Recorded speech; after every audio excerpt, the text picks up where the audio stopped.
Let me ask you, congregation, have you been looking? Have you been searching? Have you been praying for a podcast about Kentucky basketball and football?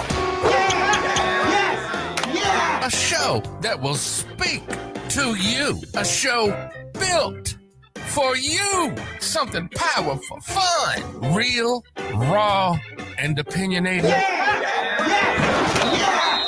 Well, baby, open up your ears as we open up our minds. Let's do this, baby. Let's do it.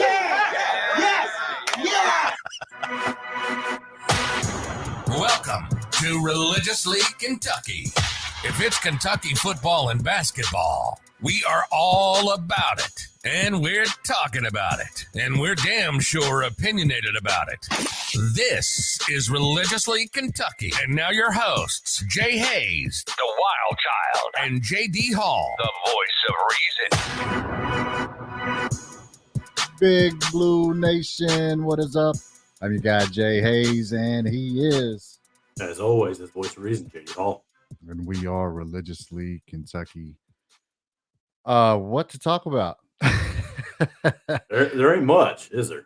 I know there's not much. This is the time of year when you're like podcasters. When you got that podcast and that's what you do, it's that time of year and it's just crickets, of course. It's hard. I mean, outside of softball and baseball, I mean, you've got track and field going on. I'm not sure what happened with Abby Steiner and those girls. I know I saw she won her heat pretty convincingly a few days ago, but outside of those three things, there's not a whole lot going on. No. But you mentioned Kentucky baseball. Mm-hmm. Man, what a I don't even know what to call it. A comeback? I mean, they spent a lot of the year with injuries. Mm-hmm.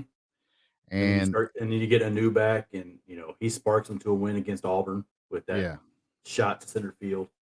But the pitching staff is where it took its toll. But they made a hell of a run here at the end of the season. Yes, to make it to the semifinals, first 12 seed or first double-digit seed, I believe, to make the semifinals in the SEC tournament. Yeah, and you go up against the number one team in the country, in Tennessee, and I was in bed, so I didn't watch it. I watched it. When I woke up in the morning, I made sure to check and see if I could find the score. And I saw the final score was 12-2. I was like, God damn. That's man, I'm telling you, when the wheels came off, they all came off. And then when I went and looked and checked out, the box score to what I could see, I was like, well, damn, like it was 2-2 going in the eighth inning. Yeah. And then, it was a 4-run inning and a 6-run inning. Yeah. So the final hit a batter. The final score isn't really indicative of how competitive that game was. It was a great game to watch. But that's where injuries to your pitching staff kind of handcuff you and come into play. So, I mean, they played 2 games yesterday, so your pitching staff was already going to be stressed a little bit because I think they used 3 or 4 pitchers in the game before that against LSU. So you're already going to be stressed there. Those guys aren't going to pitch because they pitched in the game before. So, but again, there's nothing to be upset about with the way they ended the season. Right. Because they obviously struggled in April. I think the record in April I saw was 6-11, and then they come out in May and they have this run here in May. Right. And put themselves in position to make the NCAA tournament. Well, that's my question. Can they? Is there a slight chance? Because a couple people I talked to or commented on that same question were like, "There's 0 chance." I think right now they're listed as the second team out of the tournament. I think they're behind Ole Miss or Alabama. One of those two.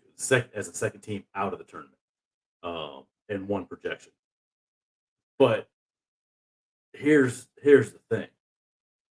They have the third most top 25 wins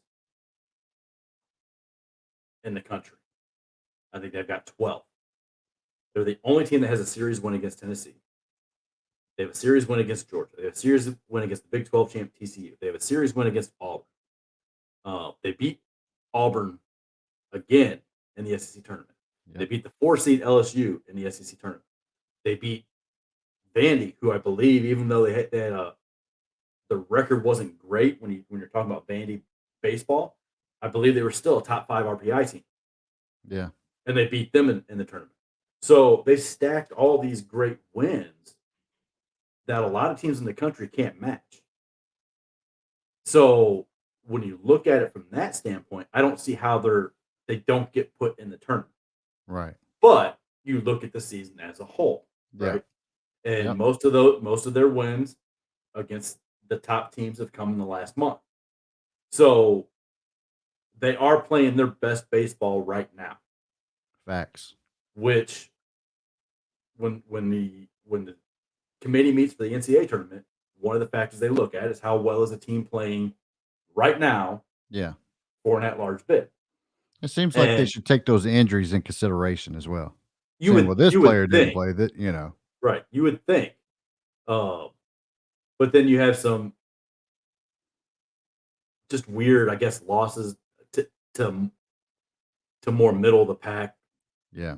bad teams too. But that was in that run, I think, in April when they were just. It seemed like they couldn't catch a break. Right. And I think they are better than what their record says.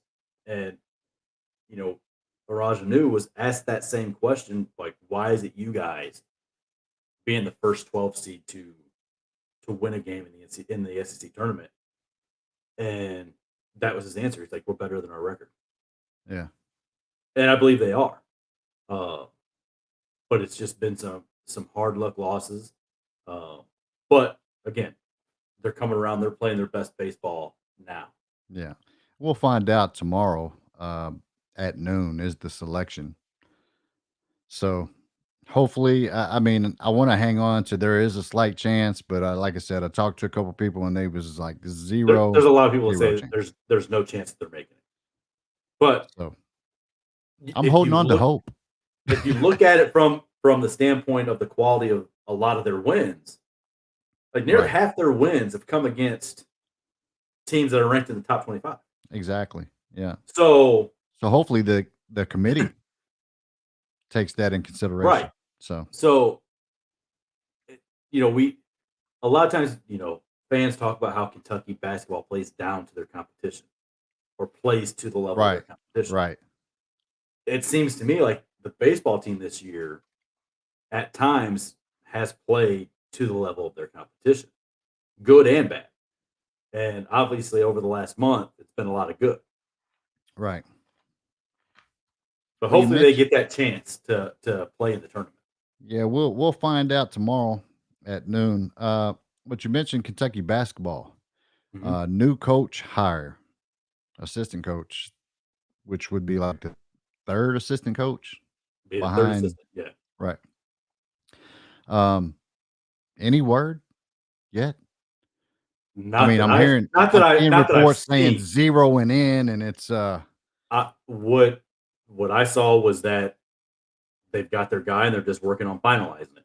Right. But that even the assistant coaches that are on staff right now don't know who that dude is. Right. Which I find that hard to believe because you want to make sure that those guys can work with the guy you're bringing in. So I do find that a little hard to believe that the current guys on staff don't know who that guy is. But when you see nothing put out by like your Kyle Tuckers, right, anybody like that, it's like, obviously being kept close to the vest. Right.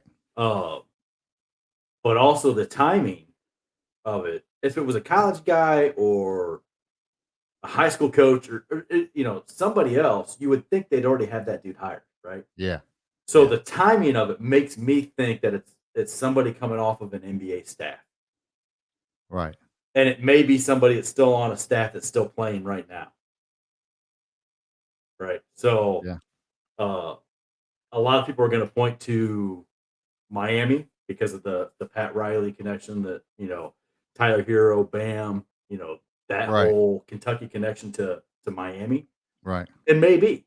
because they have shown the ability to develop guys and develop players. And that was one of the things that Cal said he was looking for in the new assistant coach was player development. Right.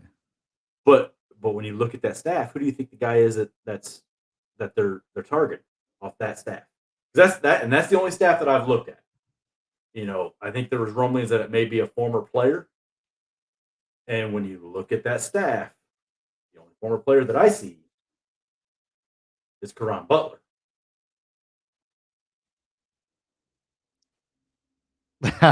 I mean, but I don't know. I'm speculating by what I've read. Right. Let me ask this: will we know by the time this podcast is put out? Probably not. Will we know this week? Maybe, because it depends on what team. It depends on what team they're coming from. That coach is coming from. Exactly. Because if they're on a staff of a team that wins tomorrow, we're not going to hear anything. Or tonight, whenever Game 7 is it tonight? Game 7? I believe so. Yeah. So, that would be Sunday night. So, I don't know.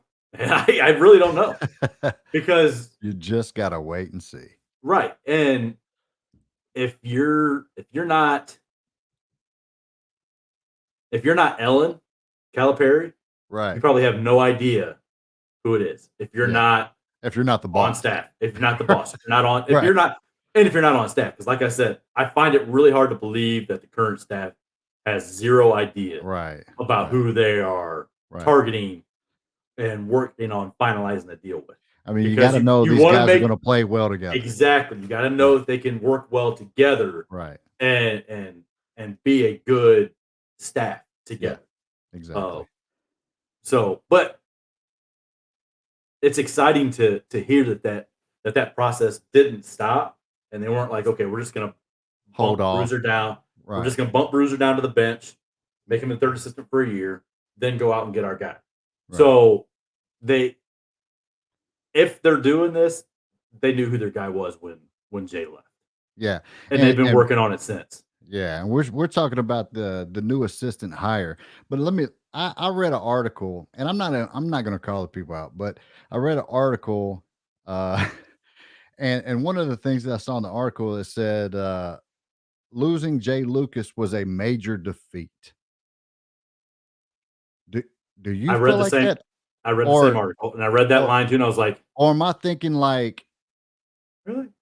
If Kentucky really wanted to keep Jay Lucas, Kentucky would have kept Jay Lucas. They would have paid him, and they would have given him they would have given him a bump in responsibility. Like they would have done what they could. A major defeat. I don't think so. Like I said it when we recorded right after he left. Right. Losing your third assistant is not going to concern me. Like I'm not going to get all bent out of shape over losing the third assistant on the bench when you still got Orlando Antigua and Chen Coleman as the top two guys. Yeah. Right. Because their experience, their time in the profession, their connections. Yeah, I know Jay Lucas was young and he was dynamic. Up and coming. He was up and coming. He was the new he was the new thing. He had the connections in Texas. Yeah. Which I don't really know how much. Maybe Damian Collins was the guy that he brought with him. Right. In the 2 years he was here, that's we can definitively point to Damian Collins as being the guy that he recruited to Kentucky, right? Right. Because all the chatter is that Cason Wallace was going to come to Kentucky if he got the offer because he's close with Tyrese Maxey. Yeah. And that family. So that Texas connection for Jay didn't really help much there. So and it's not like Kentucky hasn't had and hasn't pulled some great players from the state of Texas. Right. And Big Blue Nation, Julius Randle, I want to say this to Big Blue Nation. Believe me, if Kentucky wanted to keep Jay Lucas, Kentucky would have kept Jay Lucas. Because let's not forget, too, he was the fourth highest paid person on that staff. Right. He was paid less than Bruiser Flint, who is not even an on-court assistant coach. Right. So that tells you where he ranked in that staff and how important he was. Right. Because the guys that you value most on your staff are going to get paid more money. So if you don't think that Jay Lucas is as good or even close to being as good as Orlando or Chin or even Bruiser, you're not going to pay him that. So he was making $150,000 less per year than Bruiser Flint. Yeah. So just think about that. Yeah. Yeah. He was making $150,000 less than the assistant to the head coach. Right. Not to an assistant coach on the court doing shit. To the guy that is basically, it's a made up position to keep a guy on staff. Right. Right. It's going to be interesting to see what this next guy is paid. I bet it's more than Jay was paid. Yeah. Yeah. That keep an eye on that. Because we'll bring that back up. But talking about the new assistant coach, is JD the voice of reason? Speculation, correct? I think we'll find out soon, depending on who keeps on moving on in the NBA Finals. But yeah, but that's where we're at. News also, Barian Brown, the speedster. Mm-hmm. Did you see these times? I saw the tweet for it, but I think I was at work, so I didn't go back and read the article. So no, I did not see the times, but 100, 10.83, 200, 21.70, 400, 49.32. And he anchored the 400 relay and won that too. So the kid's fast. Yeah, he set 4 Tennessee State track records titles. So so he won 4 state championships. Yeah. Okay. See, because I sent Van a tweet from the high school here in town that I went to, who said a season best or whatever 4x100 time of 43 something, which comes out to the 4 guys on that relay running an average of 10.79, which would have beat Barian Brown's time. And Van said, because I asked him, is this a good time for a high school 4x1? Right. And he's like, not really. It's okay. But you got to be like 41 to be good down here in Louisiana. I'm like, oh, well, damn, shit. But hearing what Barian Brown's 100 time was and seeing what the average 100 time was in the 4x for my high school, it seems like those kids were flying up here in Ohio if he won a state title down there in Tennessee. Right. So that's good news always. You know what I'm saying? You want to know that the guys who are going to touch the ball quite a bit. Right. You know, and it's great for Kentucky to have that because that's something that we've lacked over the years. Yeah. We really haven't had that a lot breakaway of speed, guy. Yeah. You know, last year it was Wandale, and you know, we saw the difference that made. Right. Now, you know, with Barian Brown coming in this year, and you still have Tavian Robinson who can fly, Barian Brown who can fly, DeKale Crowdis, I think Dan Key's faster than he looks when he's on the field. I was going to say, I hope so because he looks slow to me. I don't know. He takes such long strides. Right, because he's tall. Yeah. Because he's tall. So long striders don't look as fast on the football field. So I think he might be a little bit faster than what he looks when you're just watching. And then, you know, you've got, what's his name? Jordan Anthony from Mississippi, who is even faster than Barian Brown.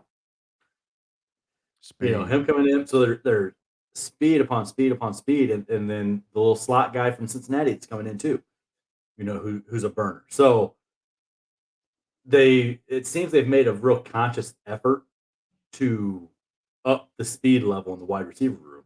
Right. At Kentucky. So about damn time. And we are 90, 98, 97, something like that. Somewhere around there, days away for Kentucky football. Getting excited, hyped up for that. But I got to move into it. It's kind of been a big talk. Robert Dillingham and DJ So we're Wagner. so we're not gonna talk about all the Kentucky football news. What other news is there? uh, the possibility of CRod Yeah, not playing. I was going to bring that up, and I didn't want to touch it because it's kind of a Hearsay maybe. right now. Yeah, It's hearsay right now. right. But we've got to talk about it because it could be a Okay. possibility. And And also, the reason is because our running back room is so phenomenal. right. And that's kind of why we should talk about it, because I don't think, yes, losing a running back the caliber of Chris Rodriguez is going to impact your team. Yeah, he's a beast. Or it's going And to I'm not impact saying that. or it's going to impact most teams. Right. But I think the impact of losing C-Rod to this team, this Kentucky team, the way that the running back room is set up, isn't going to be quite as bad if it happens. Right. Because you've got Juton, you've got Smoke, you've got Lavelle Wright, you've got Donut, you've got guys back there in the backfield who may even be better fits for the system that they're running with the outside zone and that type stuff that C-Rod seems to struggle with. We just may not have the number one running back in the SEC Right. as But we known. have we've got guys that can step in That could and be. pick up that Right. that can pick Right. up the slack. Because I think Lavelle Wright is faster than C-Rod, and I think he's just as big as C-Rod. Now, is he as strong? Is he going to be getting that positive yardage every time he carries the ball? I don't know, because we really haven't seen him, right? Right. But he's got that bigger frame than what Juton or Donut or Smoke has. But he's also got some pretty decent speed. So he may be able to, like we've seen it from C-Rod. He'll get through the hole untouched. Right. But because he doesn't have that next gear, what could be a 60-yard touchdown run ends up being a 45-yard just run Right. because he gets caught from behind or something like that. Right. But I think Lavelle Wright might be a little bit faster than C-Rod. So if he gets that opportunity and breaks through the hole untouched, then that 60-yard touchdown run may be a 60-yard touchdown run. Right. And these rumors that we're talking about are unrelated to the DUI. Is what I read. So Right. something That's else that's going what I saw on. too. Something else happened or is Right. going on And that this was is unrelated to just that. rumors. Right. Could possibly happen. Right. And then we lost a wide receiver from that wide receiver room. Javon Baker Yeah. will not be on campus. And after what I was told, I understand why he's not on campus. I'm not going to put it out there because it's not out anywhere, Right. but I absolutely 100% understand why he will not be on campus Right. this year. So it sucks because it was another dude. Like, he's coming from Alabama, Right. so he's obviously going to be a talented player. But again, he's unknown because he really didn't play much at Alabama. So you don't know exactly what you're going to get. You're just taking him and being excited for him because, well, he's a transfer from Alabama. He's got to be good. Right. But again, he's an unknown. So while it would have been great to have another body, I don't think that impact of losing Javon Baker is going to be all too great either, because of the way that the wide receiver room has been constructed over the last season. Right. You know what So, the saying is, right? what's the saying? Next man Man. up. Yep. Next man up. That's what But it here's is. the thing: he was never the man. Right. So you're not losing it. You haven't lost anything. Right. He wasn't on campus for spring, because obviously he was still finishing classes or finishing up at Alabama, so he couldn't be on campus in spring working with the team.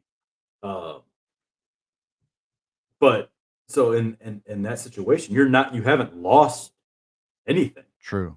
You've lost the possibility of something. Yeah. But you didn't lose anything that was guaranteed. So I don't think that's a situation that's going to hurt too much going forward either. Okay, well, now Now now we got to get into we had to DJ finish up all Wagner. we had to Right, finish up the right, football news. Yeah. right. Now we got to get into the DJ Wagner, Robert Dillingham situation. Uh, Mhm. man, Kentucky. I mean, like everybody's just coming out saying, DJ Wagner to Louisville. It's and I just feel like Kentucky has been recruiting him for quite a while. Mhm. We know the connections. And you think that's just going to be thrown away because Kenny Payne takes the job at Louisville and hires his grandfather? You wouldn't think. Uh, but we've seen that over the last 3 years or 2 years, 2 of the last 3 years, where Kentucky lost out on the number 1 recruit because the school that they ended up going to either hired their high school AAU coach at Memphis, James Wiseman, or they hired the Brother. brother with Yeah. Cade Cunningham. Yep. So we've seen it happen to Kentucky a lot recently. So it wouldn't shock me if he was like, you know what, my grandpops is there, so I'm gonna go to Louisville. Right. But props to Louisville and Kenny Payne for finding a loophole around the NCAA rule that wouldn't allow them to recruit uh, DJ by giving him a university job and not Yeah. a basketball team job. So I don't know how you can be a player development alumni ambassador position and not be a basketball job, right? Like Yeah. I don't know. I Yeah. don't know that whole aspect of it, but um, no, it is what it is. If it happens, it It is. happens. Yeah. Like, people are going to lose their minds. They're going to say Oh, yeah. Al's lost it and like whatever. But I mean, and like, and sometimes if you he just does can't. go there, Right. and when we spank their ass to Louisville fans, I'm going to be like, but you guys had the number 1 recruit. What Well, happened? he's number 2 now, Yeah.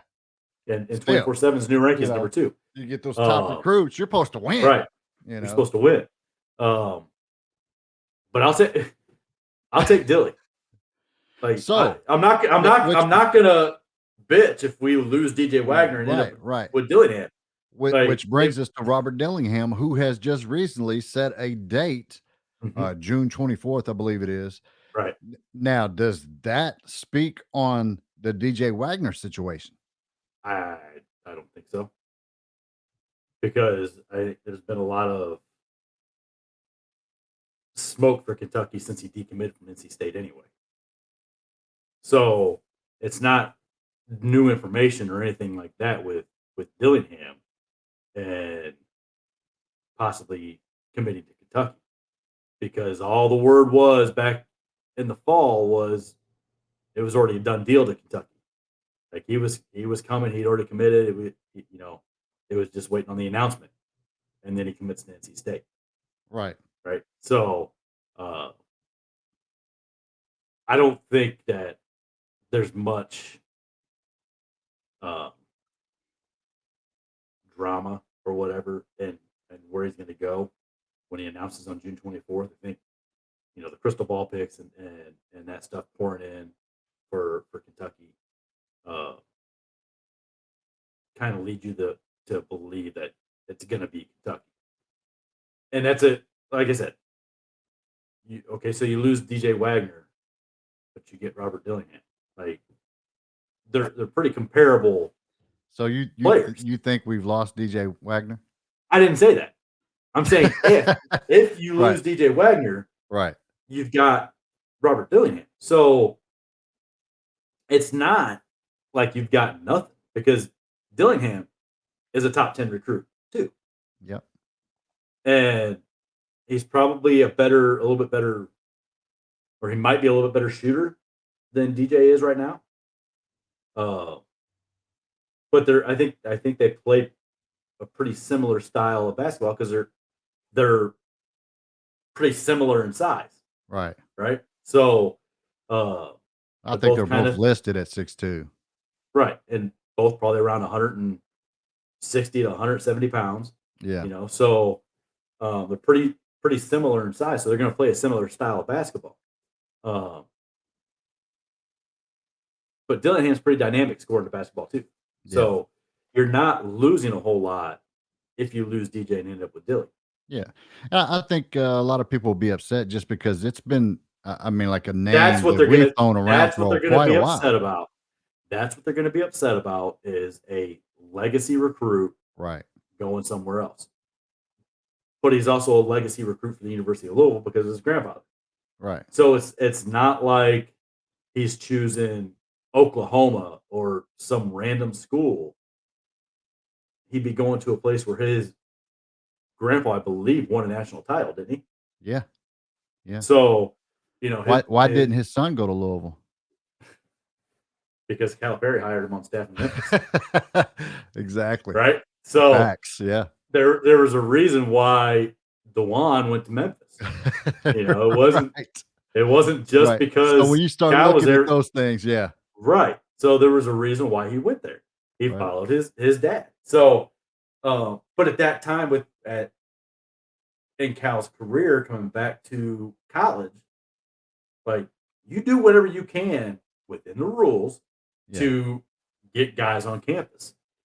At this point in his career, with the successes that he's had, you don't make these kind of hires because now you're doing it every couple of years. You're firing guys and hiring guys. Like there's no continuity to your staff that way. Right. Well, do you think this next hire could potentially influence DJ Wagner's decision? I don't know. I mean, I really don't. If it's an NBA guy, maybe Right. because like And that's you've got a guy, where I was heading you've with. got a Right. you've got a guy on staff who, well, now you're gonna have two guys on staff who coached in the NBA when you're talking about Cal and this new assistant.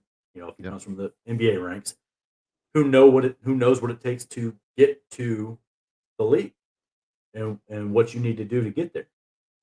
So that would have to, in my opinion, have to hold some weight. Right. Maybe not all the weight, but it's got to hold. There's got to be some value to it for a high school recruit coming in. Right. So especially at the level of a guy like DJ Wagner or any other top recruit who really is destined for the NBA. But how many kids are really ready for the NBA their freshman year of college? Right. Or right out of high school? Not many of them. Small So you percent. need to have people coaching you that know what it takes to get you to that next level. Yep. Exactly. Well, sticking with Kentucky basketball, Jacob Toppin. Decisions. What do you think? I think he's back. Like you saw the graphic that Kentucky basketball put out a week or so ago, showing where all their players were at and training. Right. Right. Jacob Toppin was on that list. At that time, Keon Brooks hadn't, like said he was leaving, hadn't withdrawn from the draft or anything like that. He wasn't on the list. All these other, Lance and Severe and all these guys that hadn't announced that they were coming back were all on the list. We're all on that map. So I think they already know that he's coming back. But when I saw the tweet, Mhm.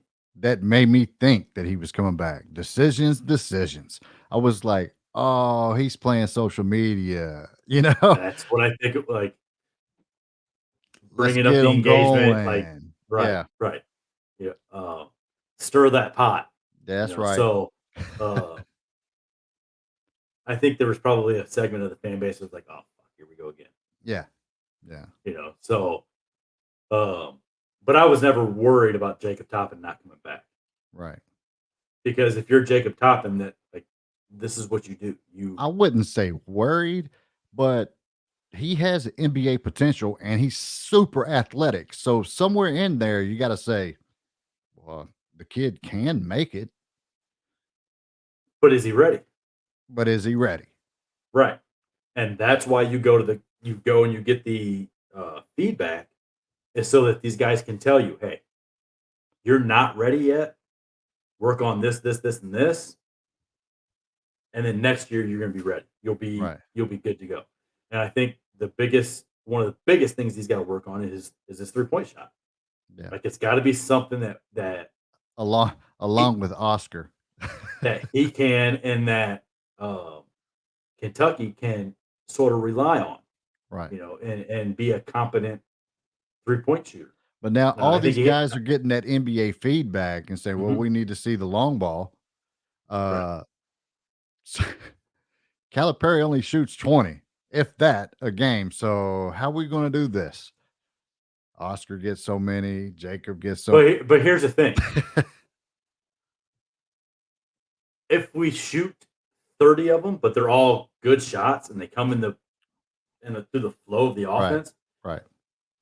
and we're making a decent percentage, I don't think Cal's going to give a shit. But he's like in the same boat that I am, that he If we're wants a jacking 'em, balance. right. He wants a balanced offense, so it's harder to defend all parts of the floor. Right. Because you got to worry about the paint, you got to worry about the mid range, you got to worry about the 3-point line. It spreads your defense out. It makes it harder to defend the Right. offense. Right. So I understand where he's coming from that point. Yeah. But like I said, if the flow of the offense and the way it's going gets you 25 threes a game, I think he'll be okay with that. As long as they're good shots and you're still mixing it in with just no everything else. Nate Oates shit, right? Oh, where it's layups or threes and you shoot 50 of them? No. That's it. And it doesn't matter where you're at on the floor or who's defending you or how you're being guarded. Jack that shit up. That will be a problem. Yeah. And that type of basketball is not winning basketball. Right. We've seen it. And that's what Cal does. And that's why Cal's players succeed in the NBA. Mm-hmm. You're looking for certain shots. Right. And those are the coaching things. I mean, a lot of people talk a lot of shit about Cal, but man, he's helping these young kids a lot. There's a reason why players and guards, especially coming out of Kentucky, right, true, seem to have early success after only 1 year in college, or 2 years in college, or a year where they don't play much, and like IQ did his freshman year, and then SEC Player of the Year his sophomore year. There's a reason why these guys have early success in the league, is because they're already trained and coached like NBA players. Yeah. They're already being set up to be successful when they get to that level. And I'm not saying other coaches don't do that, but there's demonstrated success with players from Kentucky that you don't see from a lot of the other, especially high profile programs. Right. That's a fact. How many of the quote unquote blue bloods, how many of their players over the last 5 to 10 years are having as much success as Kentucky players in the NBA? I can't think of that. Who's the best player from Duke in the NBA? You're either going to say Kyrie or you're going to say Jason Tatum. I would say Kyrie. It's one of those two, right? Right. And Kyrie only played 8 games at Duke his freshman year because of the foot injury. So there's not a lot of guys, and there's definitely no big men from Duke that are having a lot of success in the league. Right. So and you've got big guys, you've got guards, you've got just about everybody that comes out of the University of Kentucky has success or stays in the league for a while. We run the league. Right. Even guys like look at Trey Lyles. He's not a star, but now he's been in the league 8 years. Yeah. So getting paid. And a lot of guys at that level, even at that level where you're not a star, but you're still contributing, you're still sticking around in the league. There's just so much of that success from the University of Kentucky that you don't see from other programs. Right. Well, so and there's a reason, because like it or not, Kentucky is treated like a professional program by the staff. Right. They're trained that way. They're treated that way. So it translates to the next level. Right. Like it or not. Got news that Lance Ware will be returning. Mhm. That's good news. I like Lance Ware. Yep. And I think we talked about this last time.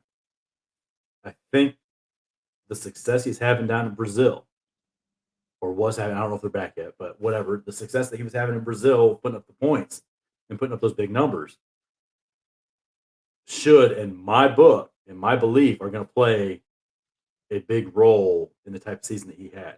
Yeah. Because Take him to another give him level. it's going to give him that bump of I don't know. Confidence. Yes, yeah, I can't believe I don't know why I couldn't think of that word, but that confidence boost Yeah. that he can go out there and he can compete with these guys. And he can do a lot of this or some of the same things that Oscar could do. Right. You know, Yeah. because both of them are limited in post moves, right? Like Oscar's not like he's not great in the post as far as with his moves around the basket. He's got great feet. Yeah. And he's so strong, so that helps Oscar. But hopefully, what we've seen from Lance down there in Brazil will give him the confidence that when he does come in for Oscar, that he can score down there in the post because he missed, for being honest, he missed quite a few pretty easy shots last year, whether it's leaving it short or putting it up too hard or whatever. And that's just that's all mental. That's all up here. So when you're not 100% confident in what you're doing, you're going to struggle. And hopefully this gives him that confidence to when he does come in, he's not going to have those same type of struggles. Right. Right. We also getting back Severe Willer, my guy. And I'm telling you now that the single game and year assist record will be broken this year, this coming season by Severe Willer. Write it down. Remember, I said it. So the single game assist record is being broke 2 years in a row. Yes. So he's got to get what, 18? 18. 18. Yeah. And I'd have to look up the season, but I think he's going to get that too. Let's just check and see what that is right now. Yeah. I can't remember. I did look it up. I'm like, yeah, it's doable. Big Blue history is the go-to for that. So here we go. Season assists. Okay, who do you think it is? John Wall. Close. Tyler Ulis. Tyler Ulis, 246. Yeah. In 35 games. So John Wall's number 2. 246? 246. Okay, yeah. Severe Willer's going for that. So 250. Severe would have to average about 7.1 assists per game and play 35 games to break that record. Yeah, done. Write it down. I said so. I mean, John Wall was the single season assist leader, right? But then Tyler Ulis broke it in 2 fewer games. Wow. So, because John Wall played in 37 games the year that he set the record, and Tyler Ulis played in 35. Telling you, write it down. Severe Willer. Severe's already number 4. Yeah. So he had 207 this year in only 30 games. I was fixed to say because he set out. What, 2 games? Yeah. So he's right on that cusp of what Tyler Ulis did his freshman or his sophomore year. Yeah. Tyler Ulis, that he averaged 7.02 assists per game, and Xavier was 6.9. We coming for it. It's close. Yeah. So I like that, and I like that Severe Willer's back. I mean, I believe we'll get a better a more controlled Severe Anytime Willer. You return your National Player of the Year and your assist leader for the conference, who was also, I believe, top 5 in the country in assists, that's always a good thing. Yeah. And you have to think somebody like Xavier is going to be a little bit better in that second season. Right. I don't know how much better Oscar can be. You know, Right. I think fans need to prepare themselves for a drop off because I don't think we're getting 17 and 15 again. Right. Right. Right. So maybe 15 and 12, which is still a hell of a season. Right. Right. And I think we see Oscar work on some of those things that he got feedback on. Mm-hmm. So and I'm cool with that, really. Yeah. But best believe that he will be in the mix fighting because that's just the kind of player he is. Oh, absolutely. And So he'll probably still now, have a 25 or 30 rebound game right, at some point in the season. right, It's going to happen. and that's probably going to be one of my game predictions. But now, Keon Brooks, Mm-hmm. where will Keon Brooks go? If you look at the list, I think it was Arizona, Washington, Notre Dame, and Florida. Was it the Final Four list? I I'm don't not rem- sure who that fourth team. I'm I'm not not sure sure who if I that fourth remember team was. Florida being in there, but But there were 4 teams on the list that was put out that were the leaders or who he was right, focusing on. right, I think the team that makes the most sense for him is Notre Dame yeah, because he's home, from Indiana. You're going right, back home. I don't know why you go to Washington. I mean, we saw what happened with Quad A Green when he went out to Washington. Yeah, they had Isaiah Stewart, but players kind of go to Washington to die. Like yeah, you don't hear any. You don't hear any from them. right, And not that they go out there and have bad seasons, but you don't hear anything from them. You don't right. hear anything about it because they It's play so definitely late at not a night. brand booster. Right, exactly. Is Arizona going to be as good as they were this year? Next year? I don't know. Mm, So, but to me, the team that makes the most sense for him Notre is Dame, Notre Dame because right, he's going back home, but you also get to play that ACC schedule. So you're playing against Duke, you're playing against North Carolina, you're playing against those blue blood teams. You're going to play against Kentucky at yeah, Notre Dame. So there's a lot more chances to showcase yourself or whatever. yeah, When you've got nationally televised games that are in prime time when the majority of the country are going to be up watching, right, not these 10 o'clock, 11 o'clock games out in the Pac-12. So if I was him, I would go to Notre Dame. That's what I would choose. Because like I said, it's going back home, to right, Indiana. I don't. Fort Wayne's maybe a couple hours from South Bend, maybe. Um, so it's fairly close yeah. to where he's from. So that would be my choice if I was him, but I'm not him. So it's only again more speculation about where he might end up. Right. So I'm Where do you think excited. he's going? I think he's going to Arizona. Yeah. Uh, I don't know why. I just have that feeling. I saw some things about him in Arizona, and you know, it. The Notre Dame makes more sense than anything Mhm. to me. But I don't know. It's just something out of the way, and you have that also. Like, damn, Arizona going far away. But Right. uh, you never But know. sometimes that's what kids want. Yeah. Yeah. So maybe going farther away from home would be a good thing for him. Yeah. But we don't know. But we should find out soon. Deadlines coming up Wednesday, June 1st. Mm-hmm. So we'll find out about decisions, Jacob Toppin. I think we'll Before that. know. I Yeah. think we'll know about Jacob Toppin uh, before June 1st. Right. I do So too. Let me end the sports uh conversation with this. Does John Calipari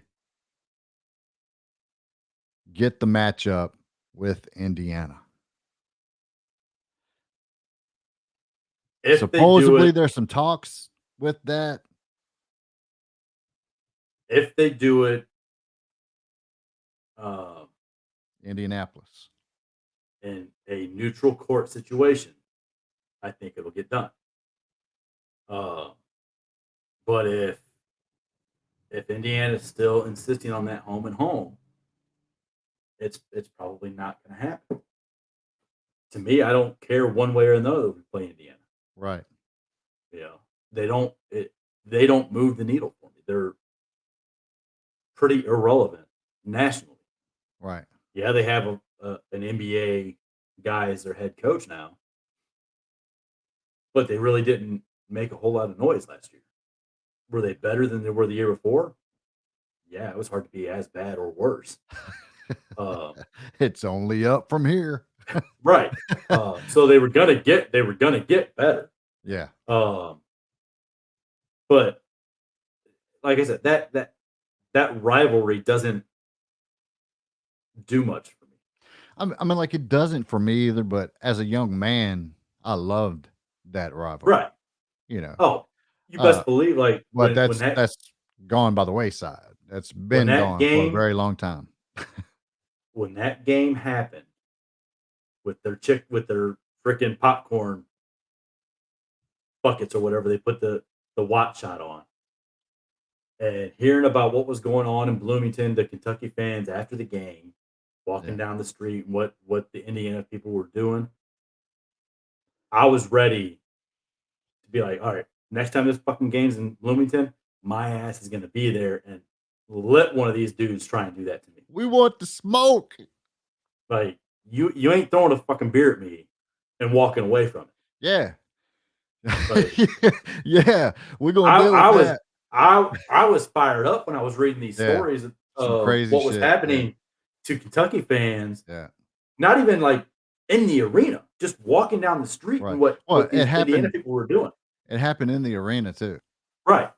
And But I'm that's why saying Cal has been absolutely in not. the arena. Like, it was Right. happening everywhere in Bloomington. Right. So I was like, because I was sitting around, the table at my parents' house reading these. I was like, I looked at my dad and I looked at my brothers. I was like, 2 years, we're in Bloomington. Right. We And want the smoke. they're like, okay, why? So, I had to tell them, Right. like, oh, okay, I get it now. Like, Right. so we were all ready to go. And that would have been the only reason I wanted that rivalry, that game to continue, is so that I could be in Bloomington and have one of these dumb Honey, guys send bond money. try and do that to me. Right. Now, I haven't been in a full on fight since I was in like a sophomore in high school, Right. but it's not because I won't. Yeah. Right. I've come very, very close to Right. being in fights, and I've Right. been in physical altercations with people that that deserve to get their asses beaten and would have had I seen them do what they did, but because I had my head on the other side of them, holding them up against a wall, I didn't see what happened when he tried Right. to get away. But I still put his ass down on the pool table until the bouncer came over and he was like, you got it? All right. So I let him up. And then he got away from the bouncer and then got back on the ground again by somebody else. So Yeah. it's not like I don't go looking for fights. Right. Right. I would have been looking for a fight in Bloomington, Indiana after that Right. basketball game. I need a good soundbite for that. Like, we don't start it, we finish it. I'm sure you can find one. Yeah, but man, that's where we're at with Kentucky news. Those are the things going on with Kentucky news. While there is no Kentucky football or basketball, these kinds of things, talks with the rematch or the whatever it's called, Kentucky versus Indiana game again. Right. DJ Wagner to Louisville. Will it happen? Who knows? Robert Dillingham makes college decision on June 24th. Will CRod play this year? We don't know, but we do know that our I would running back room lean is amazing. I would lean that he does play. Yeah. He may be suspended, but I don't think it's a whole year type thing. Right. But again, I don't know anything. I don't know any inside information. You don't know any inside information. JD. I believe JD I'm just knows something. I'm just saying I don't think it's going to be a full year thing because nothing has come out and leaked about what it could be. Right. So if it was really bad enough to be a full year thing, somebody would have leaked it. It would have gotten out. We wouldn't know. Right. True. Or we would have it. There would be rumors about what it was. And I'm sure if you go searching the message boards deep enough, you might be able to find it.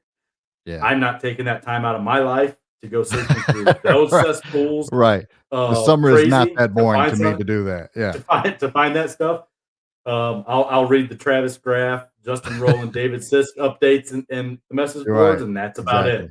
All that other stuff, I just scroll right on by. So right. And when will we know who the next hire for John Calipari will be? Maybe soon. Who knows? JD probably knows, soon, but he's not. JD doesn't. JD has no inside information. Right. And was losing Jay Lucas a major defeat? No. Get out of here. That's laughable. But anyway, it's that time in the show where we do this segment called The Dumbest Shit from Twitter this week. And you got to carry this because you are so dumb.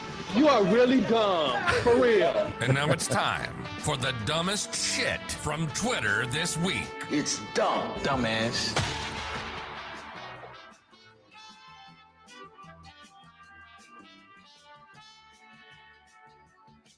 The dumbest shit from Twitter this week.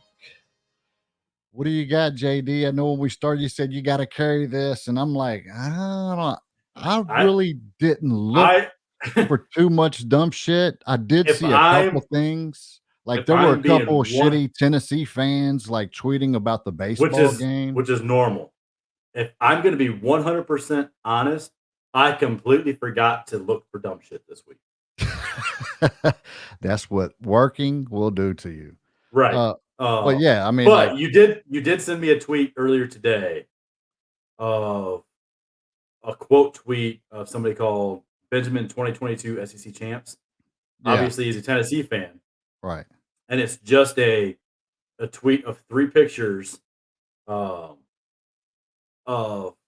Kentucky athletes: Rajanu, Oscar Shibwe, I believe, yes, and Will Levis, right? And with looks of sad disgust on their face, right? Because of like I can't believe losing, right? Right. But is this dude forgetting that just last year, the year before last year, we wrecked Tennessee and Knoxville. We beat Tennessee basketball 107-79. Yeah. This past season. And did we or did we not become the only team in college baseball this year to take a series from Tennessee? Yep. So to act like Kentucky or Tennessee just always beats Kentucky is laughable. Yeah, it's crazy. And even if they did, Kentucky still got a better basketball program. Right. Always will have. And our football program is in better shape and a better spot than what theirs is. Yep. I don't give a shit if you won the game last year. Who finished higher in the standings? Who had a better record? Right. One game does not make a fucking season. Right. And Benjamin says the ultimate collection. Somebody quote tweeted also said elite stuff. Right. I mean, like, and it wasn't nothing about the baseball game, Kentucky and Tennessee baseball game. It's about other sports. So, ladies and gentlemen, can you say rent free? Right. I mean, like you're talking about other sports while baseball is going on. Kentucky is rent free in your head. Right. It's unbelievable. But once again, those are shitty orange Tennessee fans. There was a lot of them. And I saw a couple of our fans going back and forth with with Tennessee fans Yeah. over the baseball game and stuff like that, which would have been good stuff to kind of save for the dumb shit, but I didn't even think about it. Right. But there's dumb shit everywhere if you want to look for it. It's So- not hard for us to find it.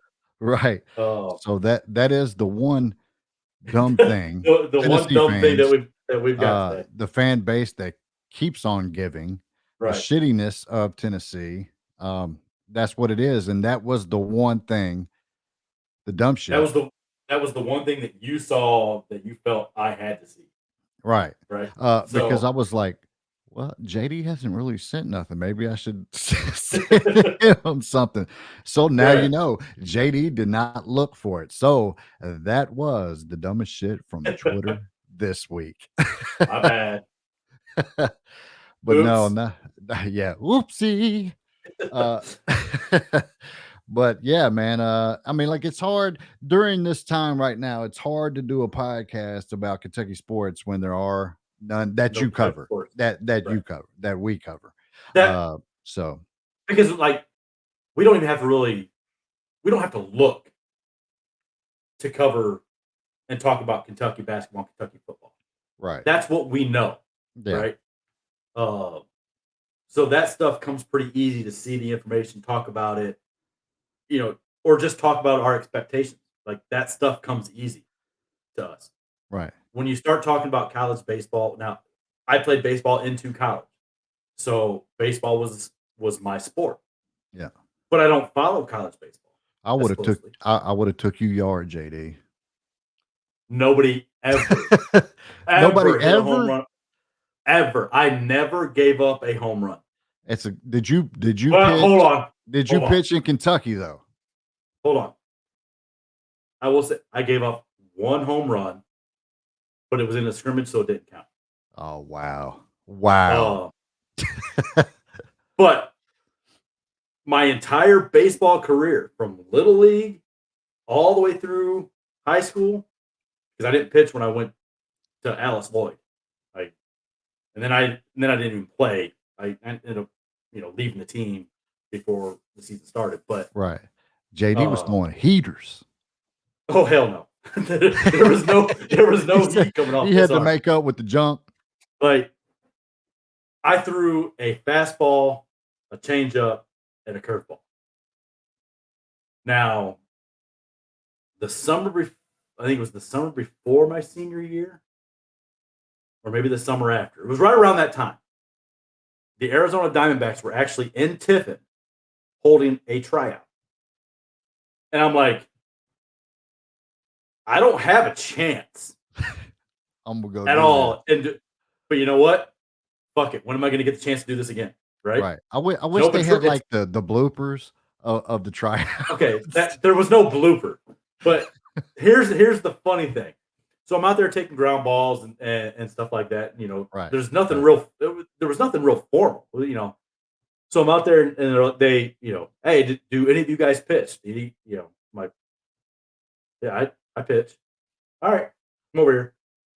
So they got the radar gun out there, and I throw some warm up pitches, and then they're like, okay, we're gonna go now. So I wind up and I put everything I've got into this throw. 69 on the radar. That was my fastball. Okay. Oh, So man. I throw a couple more, and I throw a curveball. You want to put a guess out there what the radar said for my curveball? Don't tell me it was faster than the fastball. Give me a guess. 73. 69. Oh, There was wow. no difference Wow. in speed between my fastball and my curveball that day. Wow. So, but I was a control pitcher, so I hit my Right. spots, Right. up, down, in, out. Like I lived on the edges. I didn't make a whole Right. lot of mistakes over the middle of the plate to give guys the chance to take me. Right. So if I missed, I usually missed off the plate, whether it was low, outside, inside. I missed off the plate. I didn't miss over the middle of the plate. So that was my key to not giving up any home runs. I can't even tell you if I ever hung a curveball. I don't ever remember hanging a curveball when I threw. And I would throw my curveball on a 3-0 count because I had that much confidence in my control of it. The first time I saw a curveball, I jumped the hell out of the way, and it was a strike. I did that. I did that to one of our freshman or JV players my senior year out there throwing BP. I threw a curveball, and I made sure to start it up behind his head. I was like, I knew where I wanted that. I wanted that ball to end up on the outside part of the plate, right, about knee high. Like I wanted it low and outside. But for me to do that, and the way I was throwing, I wanted to start it to where he was going to be like, and that's exactly like he was on the ground and he was on the ground in a ball, right, as the catcher, like it hits the catcher right in the mid, right where he was set up. Yeah. So I get the whole thing of just ducking out of the way. Oh yeah, because beautiful pitch. You see a ball coming at your head. Yeah. Now, having said, I never gave up a home run as a pitcher. I only ever hit one home run my entire baseball career, and that came my senior year. So yeah, I didn't give up home runs, but I didn't hit them either. There you go, Big Blue Nation. JD's fastball and curveball, same speed. At that time, I went to the Hickory Crawdads, a baseball game, a minor league team in Hickory, North Carolina, and they had a speed pitch there, it was more at the baseball field, it's gonna be more accurate than something at like Cedar Point or some carnival, right? Right. So I think I topped out that day at like 79 or 81. And I think I was like 24, 25, 26, somewhere around in that age. So I did get stronger and throw harder the older I got. But yeah, as an 18-year-old, there was no heat off this shoulder. None. I was not gonna fool you with my speed and just throw a fastball by you. Right. Like if I threw a fastball by you, it was because you were expecting me to throw something else. Right. Well, there you have it. Well, that ends today's show. Great conversation, always with the voice of reason. I am the wild child, Jay Hayes, and he is JD Hall. And we are Religiously Kentucky. Sadly, we're at the end. You've been listening to Religiously Kentucky. They say all good things must come to an end, and this was a damn good thing. But the good news for you is we'll be back soon. Thank you for listening to Religiously Kentucky. As you can see, we are not passing around the offering plates. Instead, we just ask you that you tell a friend about the show and tell them that the podcast is available on Apple Podcast, iHeartRadio, Spotify, or wherever you get your podcast. And you can find us on all social media platforms. Until next time, Big Blue Nation, this is Religiously Kentucky, signing off.